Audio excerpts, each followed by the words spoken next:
Inside the walls of a Muskegon landmark, over the rumble of downtown traffic, a special kind of symphony plays on.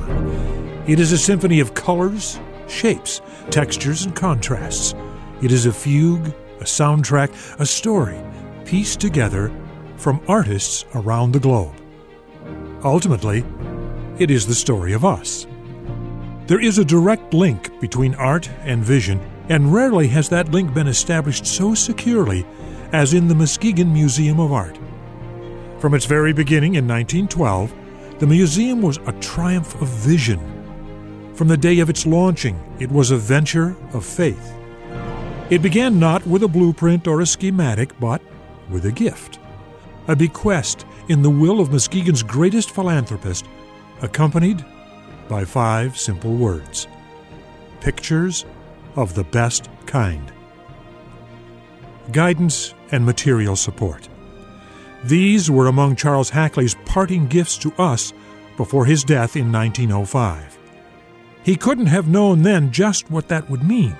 There was no way for him to predict the astounding quality that would develop in the museum's collection. There was no way for him to foretell the astonishing diversity of the artists. Those artists would range from the meticulously trained to the naturally gifted. They would include some of the acknowledged masters of Europe and North America. They would include the children and grandchildren of slaves. No one could have seen this coming. What Charles Hackley did see, what he guessed at, what he gambled on, was a simple truth: that a community need not be limited by size, doubt, or insecurity, or anything less than its whole heart and soul. On June 21st, 1912, the day it came into being, the Muskegon Museum of Art made history. It was the first building in the United States to be built expressly to house art for a city with fewer than 30,000 inhabitants. Population? It was just a number. Cities that value the best deserve the best. Nor has the museum been limited by history's whims and mood swings. Perhaps it was no coincidence that some of its best-known works were acquired during the Great Depression and World War II. Maybe that's a large part of what it means to be human. It's when times are at their very worst that we are at our best. Now we have reached the century mark, and we are still learning from our art. We are not just pioneers striving toward a new frontier. We are explorers, and this is a brave new world.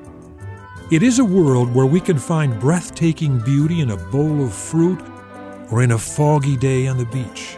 We can be intoxicated by the specter of a looming tornado or by the sassy tilt of a blues singer's head. Art is not just a journey of exploration. It is also a journey of self-discovery. It is as much revelation as expression. The lessons of our art are inscribed in the human genome. It says something deep and fundamental about who we are. So, here we are, 100 years later, and the Muskegon Museum of Art is a part of us. It is not a time-locked safe where we hide our rarest treasures. It is a meeting place, an invitation, a dialogue. There is an experience we have learned to associate with it. You find yourself drawn to that pair of classic columns. You enter the double doors, and as you take that familiar stroll, something calls your name. It might be a sculpture or an oil on canvas. It might be a piece you've never seen before, or it might be a work you've seen dozens of times. Something you thought had nothing left to teach you. But there it is, familiar, and at the same time, brand new. There is a timeless dance you go through, as ancient as paintings in caves. It's a dance we've all done before. You look, you step back, and you look again. You tilt your head, hungry for fresh perspectives, waiting for lightning to strike, and almost without fail, lightning comes as called. A new way of looking at the world. This is the focus of our celebration, this relationship, this experience. It's not just about the century we've completed. It's about the next century, the part of the journey on which we're about to embark. 100 years can feel like an eternity, at least to us mere mortals. But in artistic years, the museum is just reaching its stride. And the museum faces forward, as it always has, guided by tradition with its eyes on the future. In a sense, we have a taste of how Charles Hackley must have felt, not knowing what the next century will bring. We can't know what challenges will face the Muskegon Museum of Art. We can't know which contemporary works will stand the test of time. But here's what we do know. Children will grow up and raise families of their own, and their children's grandchildren will do the same.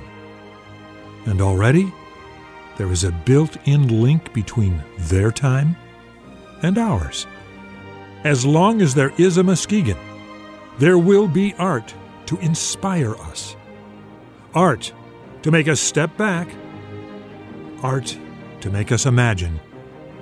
Art to make us see anew. Because that's not just what art does. That's who we are.